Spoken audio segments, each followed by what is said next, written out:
Welcome back, everybody, to the DanJohnUniversity.com podcast. I'm Dan John, and this is episode 262. And boy, we're sneaking up on 300 already. That's amazing. So if you have questions, send them to us at podcast@DanJohnUniversity.com. I do my best to answer each and every one.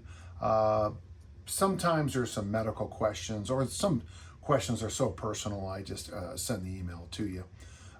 Last week, somebody asked me about the sword and the stone, but it was really a specific question. So I just, shot off a little email and took care of business. But if you have questions for the podcast@DanJohnUniversity.com, and I'll do my best to answer them. Let's get started. We have a question from a lovely name. The name is John. And John says this: lately, I have been drawn to the Rite of Passage program. Rite of Passage, I think you find it in Pavel's book, Enter the Kettlebell. Many, by the way, will say that the foreword to that book probably is the finest writing in the English language. Rite of Passage is basically a clean and press. So left side clean and press, 2 reps. Right side clean and press, 2 reps. 2 pull-ups is the version I use. Then you go 1, 2, 3, 4, 5, and then you repeat 1, 2, 3, 4, 5. The easy days are like 1, 2, 3. But I'll tell you one thing, the finisher on that is supposed to be 5 rounds of 1, 2, 3, 4, 5. I did that with the 28, I guess, to prepare for my RKC. So that's 75 clean and presses, left and right, and 75 pull-ups. And I got to tell you, my grip was ready for anything. So thank you. It's a good program. I just want to make sure I reviewed that, John. Recently at the gym, I completed a 5K row on a Concept 2, and then went over to the pull-up rack and grabbed a 50-pound kettlebell. I completed 3 rounds of the workout. I averaged about 9 minutes per round, and I have no idea if that's good or bad.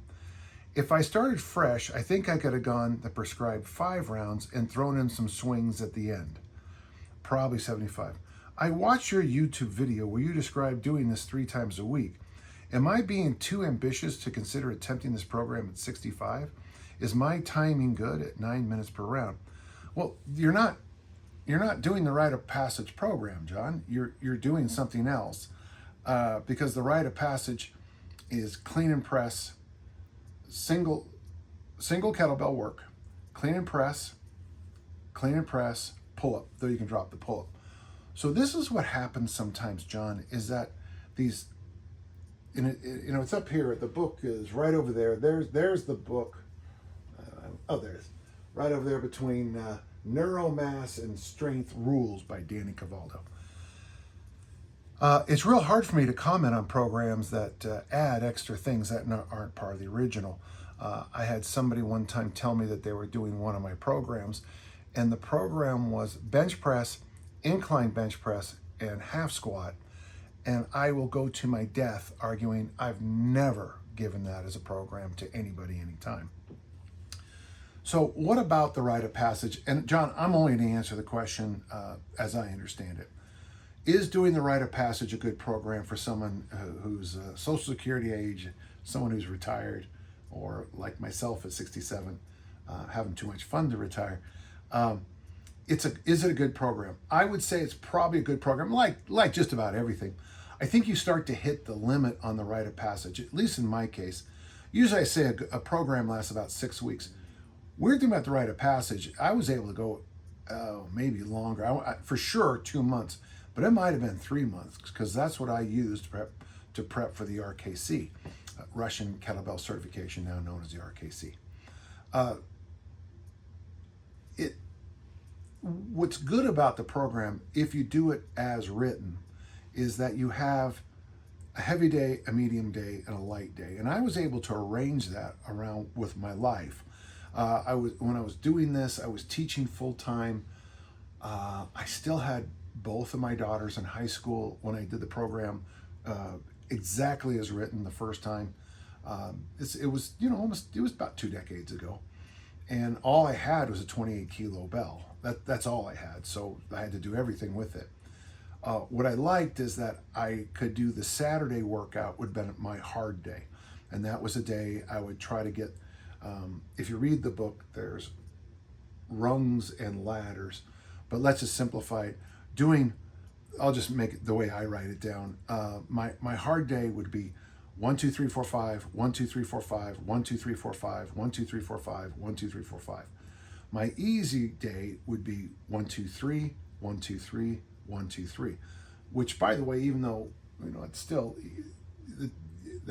18. It's 18 clean and presses. That's 18 pull-ups if you're doing the pull-up variation. And the medium day, I never did 4s, and I would play around with 1, 2, 3, and 1, 2, 3, 4, 5 ladders. Frankly, for me, it was never the press that was my issue when I did the rite of passage.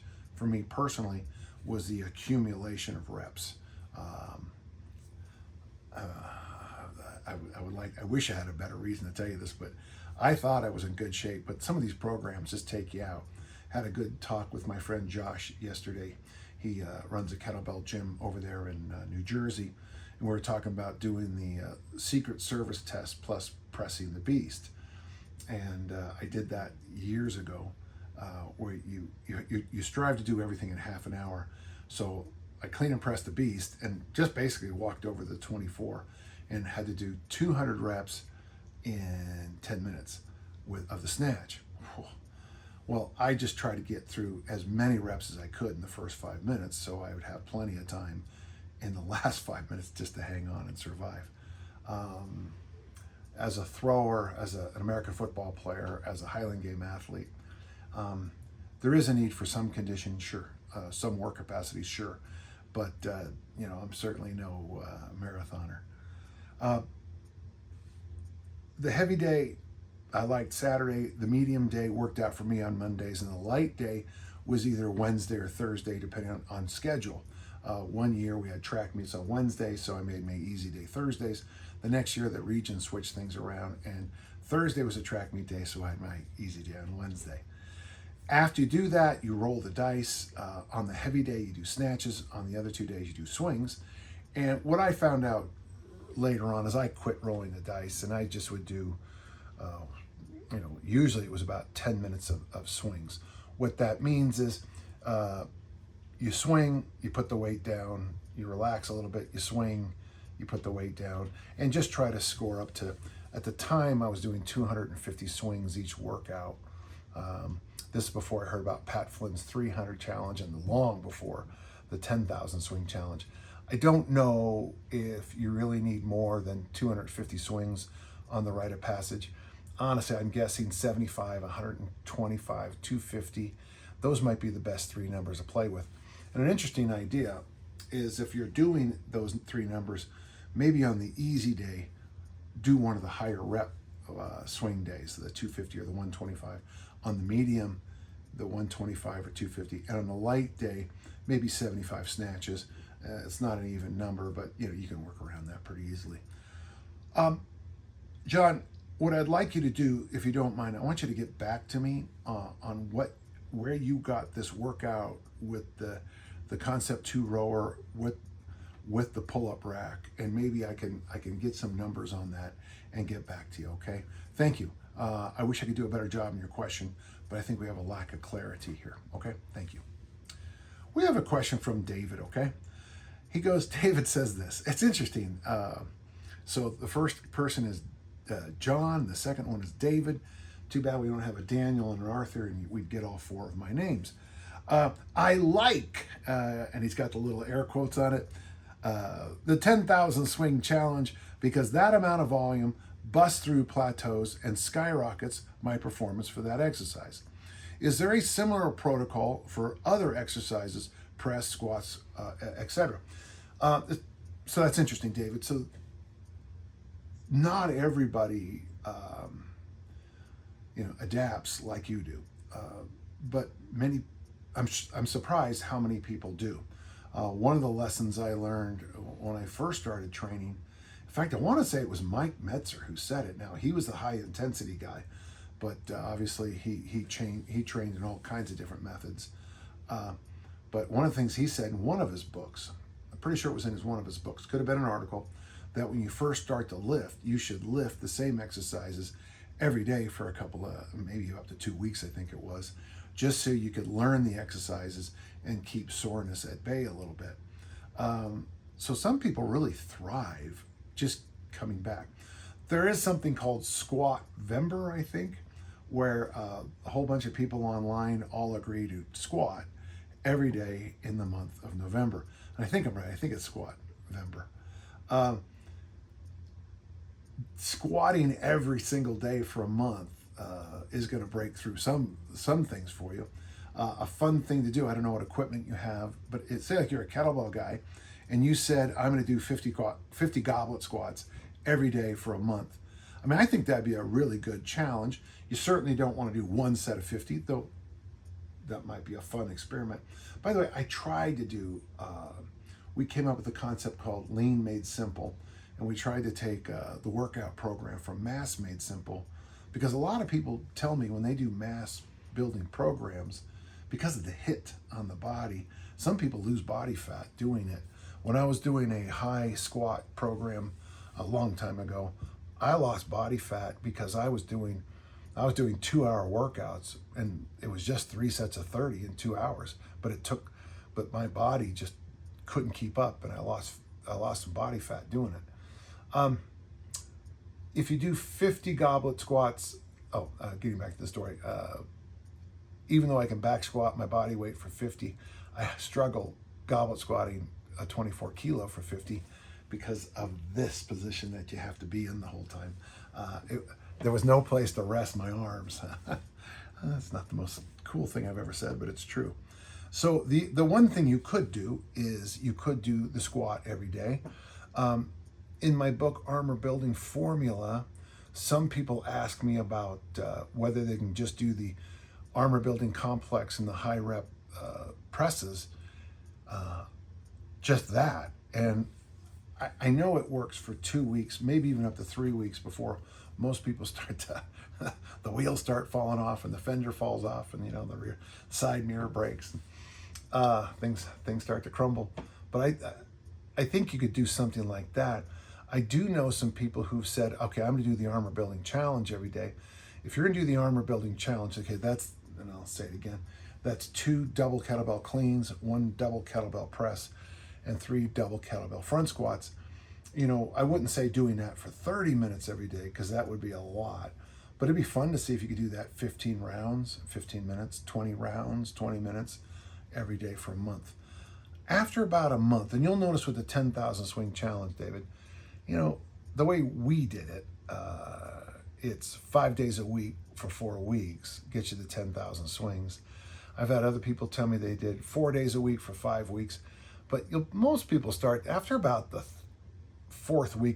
after about the 3rd week of a challenge, it's time to close the door and move on, So I think if you're doing the 10,000 swing challenge, you make it to week 3 and you're like, I hate this. You probably can just kind of grit up and finish those last 5 days. I have a hard time seeing how you can, grit up and do 2 or 3 more weeks if you hate something. I hope that helps. Obviously, when I was a kid, we used to have push-up and pull-up challenges and all kinds of things for different sports and just little challenges. The one I remember clearly was 100 push-ups a day. And I know that Tony Martin and I did it. I know that. But you could probably just pick any exercise. But I would try to say, okay, stick hard to 4 weeks if you can. And don't even think month in some cases. Stick 4 weeks and just get through it. Thank you. I hope that helped. Well, we have a question from Kane, and I'm hoping I'm able to answer it. Sorry about that. Now, this might not be for everybody, but it's a good question. How do you teach youth athletes to throw better? I understand through experience that in training children, they need to have fun to keep moving, and with simple tasks they can master and pay attention to. We don't train them like athletes at further stages. My daughter is 9, she's athletic. She picks up motor patterns quickly. She likes throwing. Recently, she started learning the javelin through a recreational track club. The club doesn't really teach anything resembling a proper javelin throw. She wants to get better, but I don't want to burn her out or have her focus on deep technique. I know there are a variety of progressions and drills that focus on different aspects of any throw, but I don't know what is the best balance is in giving her what she wants to improve by learning and what she needs to have some fun. She knows getting stronger and doing other stuff right now is important too. How should I keep about helping her build up her skill? Do I let her choose a drill and then play with that and then rotate every week or so while throwing? So if you go to Dan John University, I've got that free book on discus throwing, but a lot of the concepts are going to carry over. It's called the contrarian approach to the discus throw. But what I would suggest to you is get her away from the javelin. There's these things, at least here in the United States, I'm sure other places, they're called turbo jabs. And I think they come by a number of different names. Tom Petronoff, the great American javelin thrower, I believe invented him. And I still think it's a better way to learn the javelin than throwing the javelin. It's infinitely safer. Even at practice, sometimes I'll run into a turbo jab just as a joke, and then I probably shouldn't do that. But, it's a lot safer than running into a javelin, I'll tell you that. When it comes to throwing the javelin, there's so many different things you can do. The turbo jab. First off, you can have target practice. Those games, it used to be called lawn darts, and I think it's banned because it's so dangerous. But, you could put up, a few buckets and try to see how many points you can score. There's a 1-point bucket, a 3-point bucket, and a 5-point bucket. You can have fun games like, I don't know, you could throw a frisbee like this and have her try to pop it out of the sky. It's kind of a fun target practice game. You're only held back as a throws coach by your imagination. And the longer I coach, I think the more imagination I get, because you start to realize that the silliest thing you do might be the very best thing you do. I want you to focus on a couple of things. I have an article somewhere on Dragon Door. It's up on the wall in my gym, but I talk about these very simple things I was taught to learn to throw the javelin better. If you watch the last Olympics, the Paris Games, one of the things you'll pick up on is really how much every javelin thrower now ruins if she's right-handed, ruins the right shoelace. The other thing you want to make sure you do is that if she's right-handed, you want to make sure she doesn't throw across the body like we do in baseball and American throws. But I try to coach slapping the right thigh early in their careers. It's not, those two simple things, ruining the right shoelace and slapping the thigh, those are very low-end cues, but they work. The most important thing, like you've already acknowledged, is throw, throw, throw. And if you can find games, that's the key. Our practices are fun because throwing should be fun. Okay? Good question. Let me know how it goes. Thank you. Okay. We got a question from Nicholas, and basically I'm just going to say this is a good idea and we're going to move on, okay? Given your years of experience working with teenage athletes, I want to pick your brain on planning a Strongman-Style workout for summer camp. I will see these students only one time for a 30 to 45 minute workout. Each class should have about 15 to 25 teenagers. Here are some of the ideas I was thinking of using. Implement overhead press. Find an object at appropriate weight to press overhead. I like that. Farmer carries. I like that. Sandbag front carry. I love that. I always use those water softener bags. I used to use water softener bags, and then they started to break on me, and then I cover them up. Tell you, for equipment, especially if you're around teenagers, on the last day of school, go around the campus and just pick up all the tossed away backpacks. The smaller bags of salt pellets or whatever you can put in make great rucks. They make great sandbag carries. Tire flip, all right. Sled pull, love it. Standing rope pulls. Seeing as I have to transport these items to the camp and I don't know the fitness level of the students I'm working with, do you have any suggestions on how you would plan this workout? And most importantly, what weight increments should I use for that age group? Well, the weight increments are going to be all over the place. It's like the other day, I was at one of our Army bases talking about how you really do need a lot of platforms with a large group, because you might have to have an empty bar at one platform, a lightly loaded bar, and moderately heavy lightly loaded bar, and then you might need 8 stations to load up the bars. It's especially on that press one, you're probably need a fairly large range of lifts, which was, in my thought, might be the one that you bring in last, because doing the farmer carries, the sandbag front carries, the rope pulls and the sled pulls, that's what we did at the John Powell discus camp, and the kids love them. So one of the number one thing I'm going to recommend you do is put them in medleys. Let me add one more thing before we go. If you go to, again, Dan John University, you can find it in 2 places. One is in a contrarian approach to the discus throw.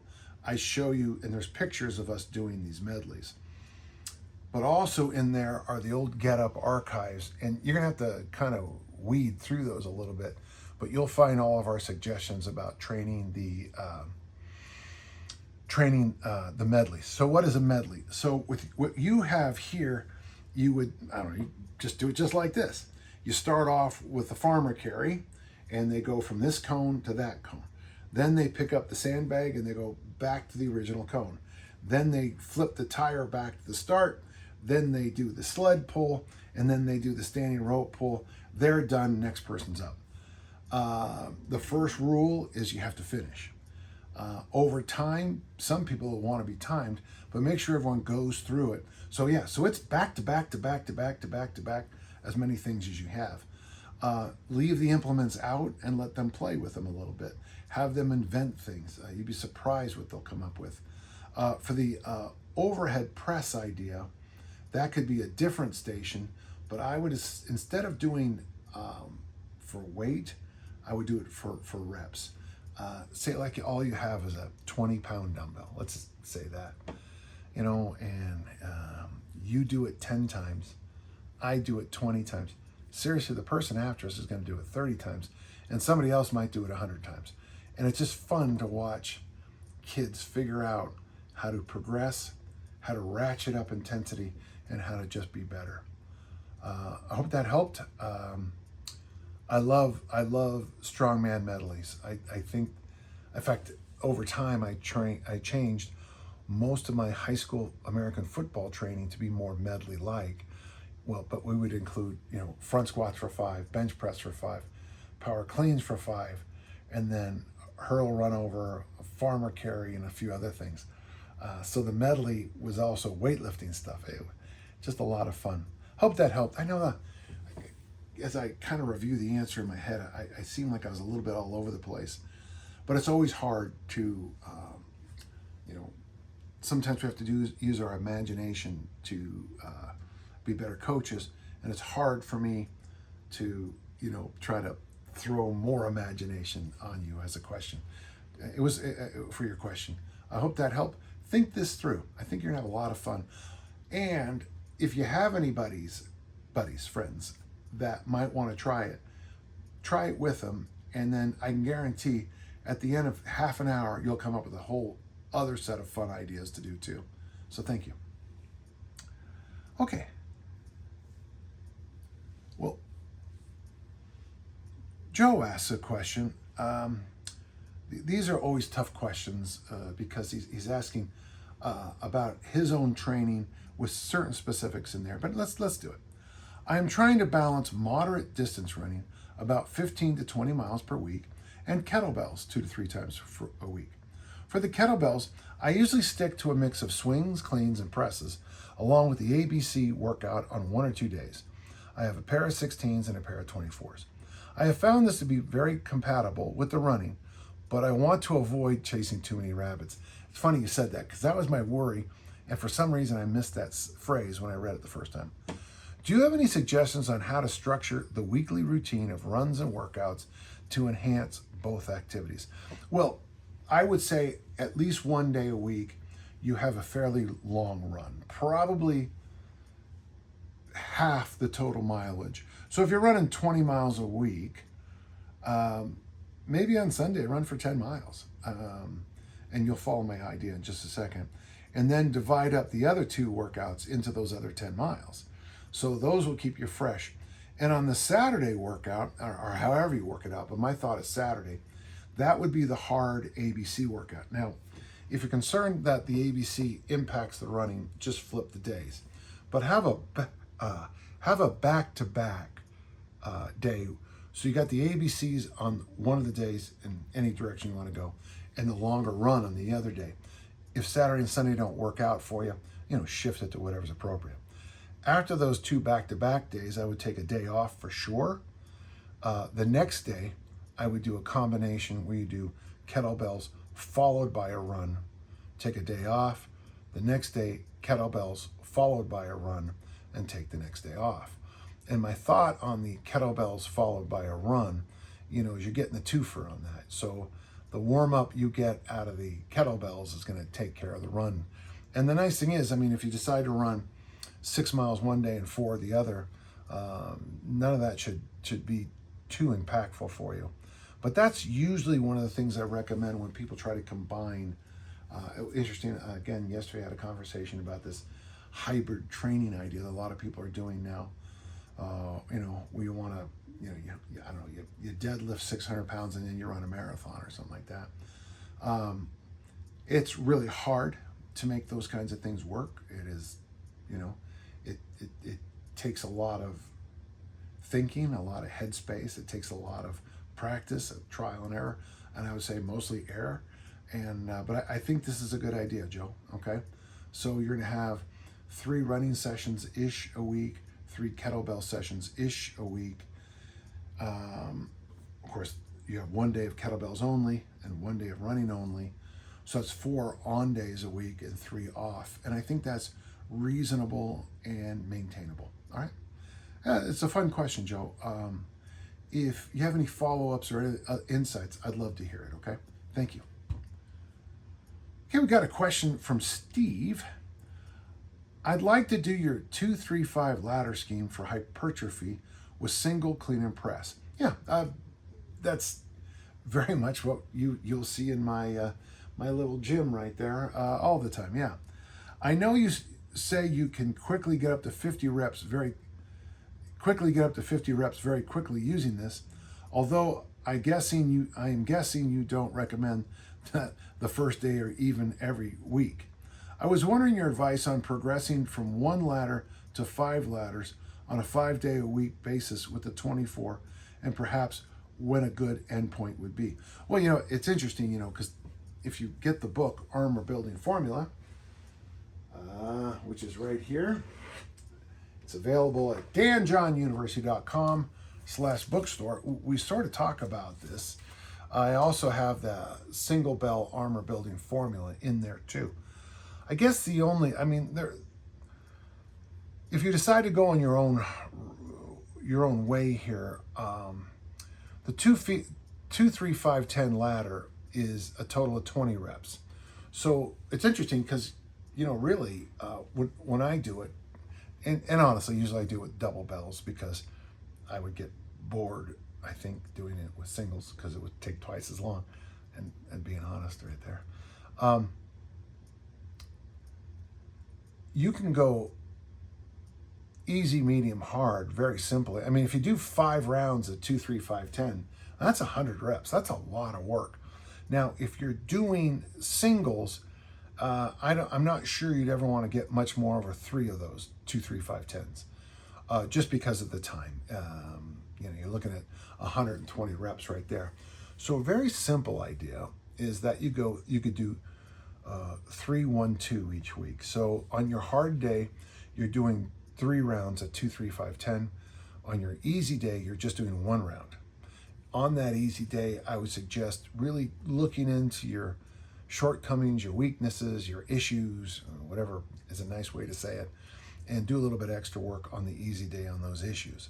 And on the medium day, you do 2 rounds, which is going to get you to 40 and 40, which is pretty reasonable. An end spot with this would be, so I would suggest doing that for 3 weeks. And then on week 4, week 4, have an easy day, just one time through, have a medium day 2 times through, and then on that third workout, try to do 2, 3, 5, 10, 5 rounds with both sides. And I think somewhere around a month to 6 weeks, that's pretty reasonable, pretty doable. Or you can just simplify your life and do what I suggest. All right. Good question, Steve. I hope that helped. We have a question from Greg. It's a little bit different question, but here we go.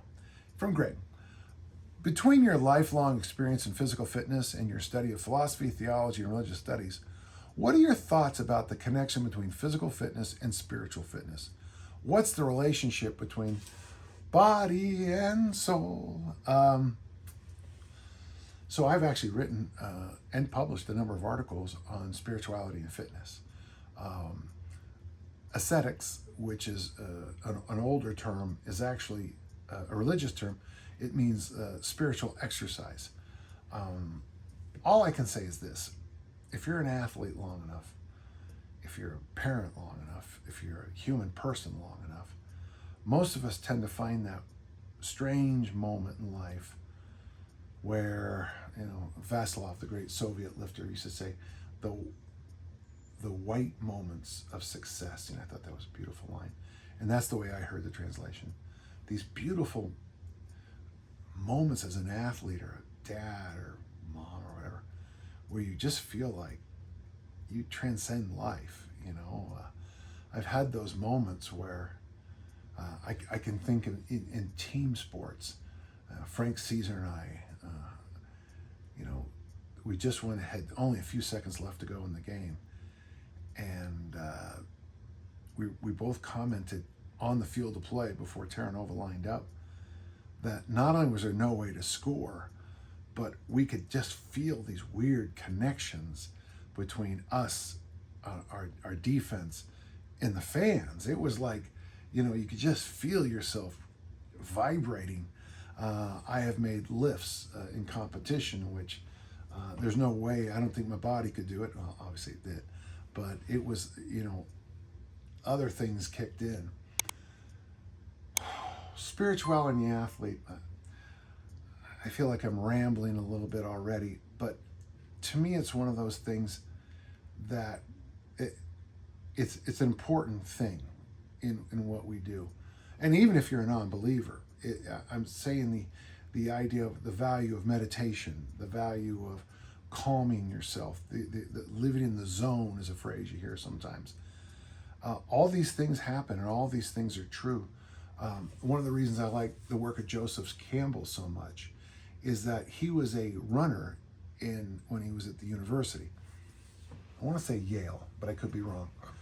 And he talks about these moments as an athlete where it is more spiritual than the most spiritual moments of your life. Just strange things happen. There's something magical. If any of you have ever run a relay and you get the baton, and because you're with this group, you get the baton and people who may be faster than you, all of a sudden you catch up to them and pass them because you have a baton, and then you hand that baton off, and it's like, whoa, what happened there? Because you ran faster than you ever thought you could. You push yourself harder than you ever thought you could. I come from a military family, and there are some moments that my brothers and fathers describe that, in war, you transcend normal humanity in some ways, and I can't explain it, and I can't even explain my own experiences. But there's those beautiful moments where everything just seems to line up and things go well. But I do think there's no question in my mind, and I've explained this 1,000 times, but I think one of the beauties of Western civilization, Western culture, is this idea that the mind, body, soul, and spirit are wrapped together. They're united. And I've always thought that was an important insight that you got to make sure you keep in mind, especially if you're coaching athletes from the West. Maybe not the best answer in my life, but maybe I'll think about it and rewrite something, okay? Thank you. Vance has a question. Good question. We're about to have an interesting question. And the answer I'm going to give you is, I don't know.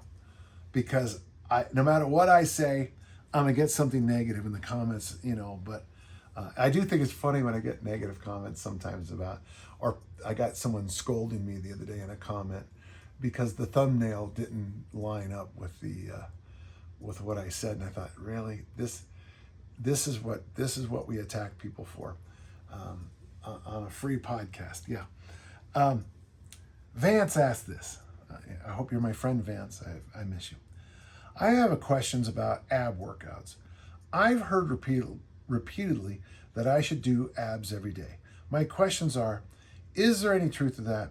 What exercises are best? What reps and sets?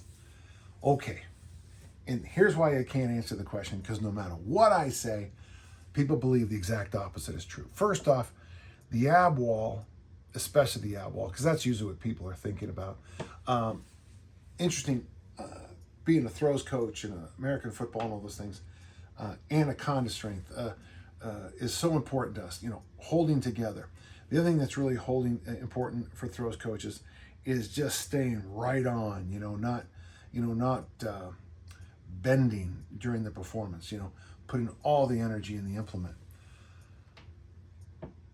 So I recommend doing suitcase carries for my throwers almost every single day. And the suitcase carry is an ab exercise. However, my good friend Stu McGill went out and studied it. The nice thing about the suitcase carry is since it's a moving plank, you don't get all those overworked exercises for bending. Man, if I told you all to do sacks and side bends, so sacks and side bends is when you have a load overhead and you do side bends like this. If I had somebody do sacks and side bends every day for a month, I can almost guarantee some kind of nagging injury of some kind would show up.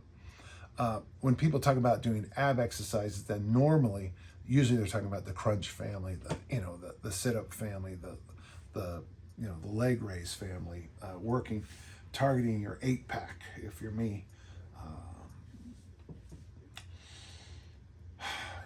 You can probably get away with doing the crunch family every day. Having said that, when you watch what most people do, it is a complete and total waste of time. We had a great intervention, it'd be early in my coaching career, from a guy named Kevin Morgan, who really helped me out. And he gave us an exercise that I still call the Morgan ab exercise. So you're laying on the ground, your feet are flat on the ground, so your knees are up. And then what you strive to do is push your lower back into the ground as hard as you can.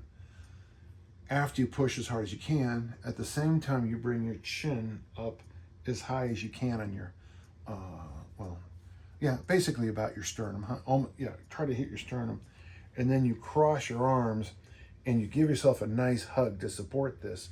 And all you're doing is your back is stuck to the ground and you're just doing this 1, 2, 3 inch move. And we would have challenges for this with my throwers. And this is going to sound crazy, but I had a female athlete build up to 1,000 reps in that. And I said, doesn't that burn? And she looked at me like, yeah, the entire time. But did she get great abs from it? Did it help? I don't know. It was a fun thing to do in 1987, but how valuable it was, I don't know. So there's the introduction, Vance. The real answer is going to be somewhere along these lines. The ab wall, well, first off, the abs are muscles. And as best that we know the research, and it's never changed in my life, but there's been hints that there might be better ways to do some things. Generally, most muscles work best if you train them and then let them recover. If you're working the abs every single day, I'm not seeing where the recovery comes in. By the way, and there is no spot fat loss doing this, and I don't think you get real abs doing it. I believe that the abs are a muscle, but they're an interesting kind of muscle because there's no question in my mind that the abs are a fast twitch muscle fiber. I joke at workshops that the best ab exercise you can do is vomit. If you've ever had a good case of the flu or food poisoning, I guarantee the next day you wake up and you have to unkink your abs. By the way, ab cramps are the worst thing I've ever had in my life, I think, as an athlete. I'll take a hamstring pull or a shoulder issue over an ab cramp, because when you get an ab cramp, it's so hard to get the thing stretched back out. But I just want to make sure you understand that there's a whole spectrum, there's a whole prism to this answer. There are people listening, there are people online who believe you should work your abs every single day. Sitting next to that person is somebody who believes you should work them out twice a week and with load and go for it. I know that Vince Gironda was against heavy ab work because he felt that it would ruin the symmetry, because you'd build big muscles in the ab wall. I've personally never seen someone with too large of abs, but I have seen that thing called a tortoise shell that you see with some guys. Usually they use other substances to help themselves with their sport, but big waist and massive abs on top of it.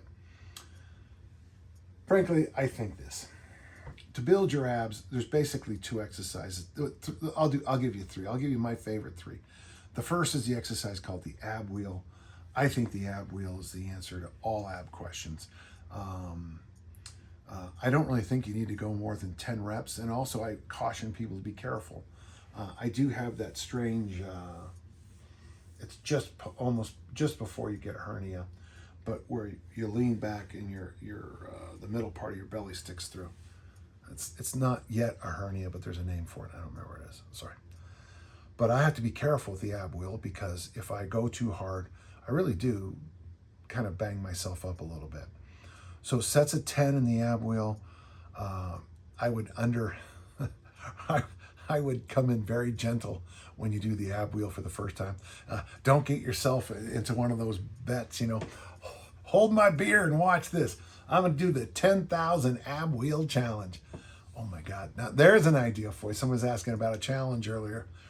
500 ab wheels a day for 20 days. I please don't. I can only imagine you'll be in the hospital for something. The next exercise, the ab wheels first. The next would be the suitcase carry. That's the single hand farmer walk. Like I said, Stu McGill showed us that this is a great exercise. I came up with the name years ago. Very proud of it. But it's a very nice exercise, very good exercise. Easy to do. I mean, really, I'll just give you a weight for most of you listeners, 70 to 100 pounds. And I'll just say, go as far as you can, switch hands, and come back. I mean, there you go. There's my whole program for it. And then the last one is one that I really think has value for any of my Olympic lifting brothers and sisters, anybody who bench presses, anybody who's got crappy shoulders. It's the hanging bent knee leg raise. What I like about it is it's good for your shoulder, it's good for your lower back, and I like the way it works my abs. It is weird since I hang every day, my hanging grip has improved a lot, so I can go to failure on my hanging bent knee leg raises and still hold on. And it's weird because I don't know, I guess you can cheat by throwing your feet all the way back and using momentum, but I always like to hit the floor with my heels, pause, pull them back up. And it's just strange to feel the abs no longer able to work. If you do all three of these in this combination, you will get some hip flexor work, you'll get some nice work on the obliques, and I think you'll also do some stuff that will help your spine stay happy and healthy for a long time. When you ask about reps and sets, you'll notice I slid right back into traditional numbers. I think you should train the abs outside of the suitcase carry like a traditional exercise. So, if you want to build strength in your abs, which is, maybe I'm sure there's some sports that need that, and there's some rehab issues that would need that. You want to stay, sets of 5. But for the bulk of us, we want to be in that 8 to 12 range for most of this stuff, okay? Thank you. It's a fun question, and I think that little trifecta of exercises I gave you is pretty perfecta. There you go. Thanks. Fun question, Vance. I appreciate it. Got a question from Jorge, and he says this. I'm a 25-year-old male who has never really engaged in regular exercise.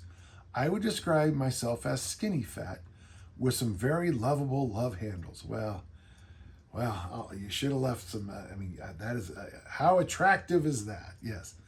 Currently standing at 6'2" and weighing 214 pounds, I recently purchased my first set of kettlebells, 2 16K bells, perhaps heavier than advisable for a beginner. I think that's okay for a male, yeah, especially with your size. Additionally, I just acquired your book, Armor Building Formula, in hopes of kickstarting my fitness journey. Given my background as a regular guy with a sales job, my primary goal is to build muscle without diving into extreme measures such as intense cutting or lengthy workout sessions. I simply desire increased muscle mass, more strength, and better overall mobility.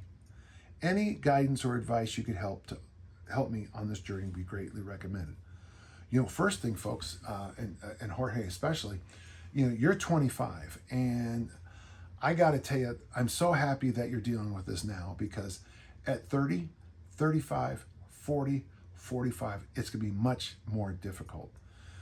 The first thing I want you to get your head around, though, is if you want body composition changes, I think body comp starts in the bedroom, and you only should do 2 things in the bedroom, and I'm talking about sleeping in this example. You've got to ensure that you're getting 8 or 9 hours of sleep. I get a lot of pushback on those numbers. People say, well, I'm lucky if I get 6. But you're getting 6 hours or 5 hours of sleep a night, and you're complaining that you're you're fat, your training's going to hell, you're in terrible relationships. You're pushing back on crappy sleep. You want more crappy sleep. You really want to have good sleep if you want to make changes in body composition. I can't praise sleep enough in this example. I just can't.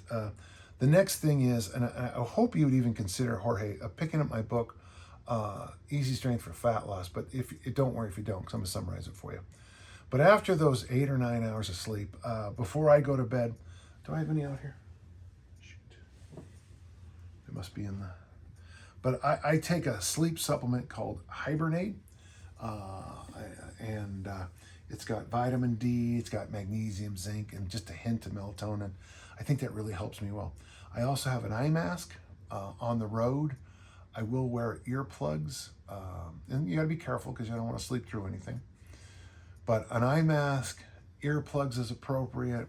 Darkest room you can possibly get. I try to keep my room relatively cool, my bedroom relatively cool at night. And it's okay to sleep. One of the things I've learned in my life, and this comes from the sleep experts, you can't really catch up on sleep. Now, in defense, this is what my dad talked about in World War II. You go for 3 days without sleep and then you sleep 12 hours. Yeah, okay, but that's not optimal. What you want to start doing is just checking off, 9 hours, 9 hours, 9 hours. Now, I was on a forum not long ago, and these guys were making fun of my second thing I'm about to tell you, but this comes from our military sleep research people, and they argue this: never use the snooze button. Never. When the alarm goes off, if you have to use an alarm, I don't anymore. Never snooze. Always jump up. And there's reasons for that, but I don't think I have to. I'm not gonna. Why? Yeah. Let the experts explain that to you. After that, I'm a big fan of trying to increase your fasting periods every day. And Jorge, since you're dealing with skinny fat, I think intermittent fasting is part of the toolkit to help you. Now, obviously, fat loss happens in the kitchen. Fat loss happens in the kitchen. Fat loss happens in the kitchen. one of the things I try to do is I push my first meal off until after I exercise. I sleep, I drink a ton of coffee, I exercise, I go for a walk, and then I eat.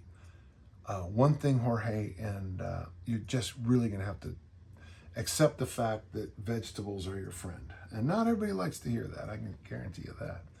Vegetables are your friend. You really need to make sure you're getting vegetables. I strive for 8 different vegetables every day, and I strive to eat vegetables at every single meal. Recently, I purchased a Vitamix, and what I like about it is that I'm now, it's kind of an interesting thing to do, but a typical breakfast for me is 2 or 3 eggs.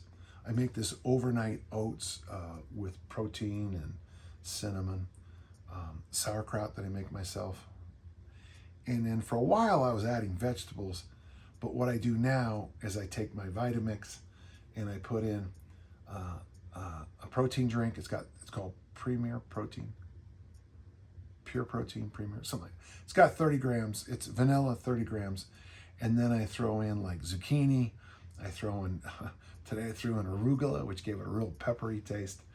I'll throw in, I mean, any peppers you have in the house. I personally don't throw in garlic or onions, but that's, I mean, you certainly could do that. And then I usually throw in berries or pieces of melon, and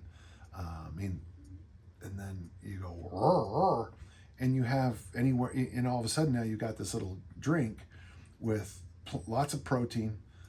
You got vegetables in there. The nice thing I like about the Vitamix versus, I used to use juicers, but with the Vitamix, it keeps all the fiber in there. Now, yes, you do break up the fiber. You make it a little easier for the body, but you're still, I mean, if you saw how much salad I shove in my Vitamix, I probably drink the equivalent of 3 normal salads in the morning some days. I can do, you know, those big plastic containers of salad.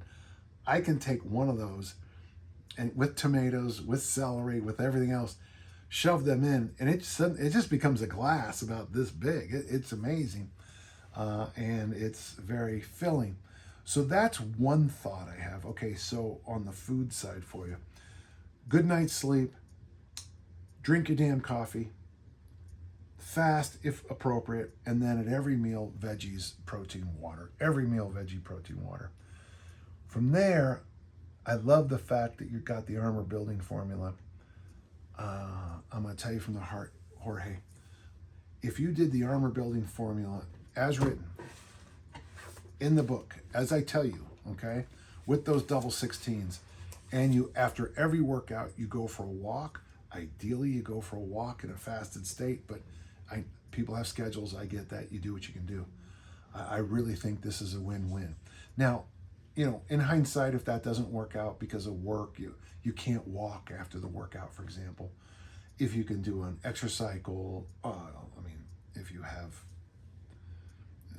you could probably march in place. That would drive me crazy. You could take an aerobics class. You could do whatever.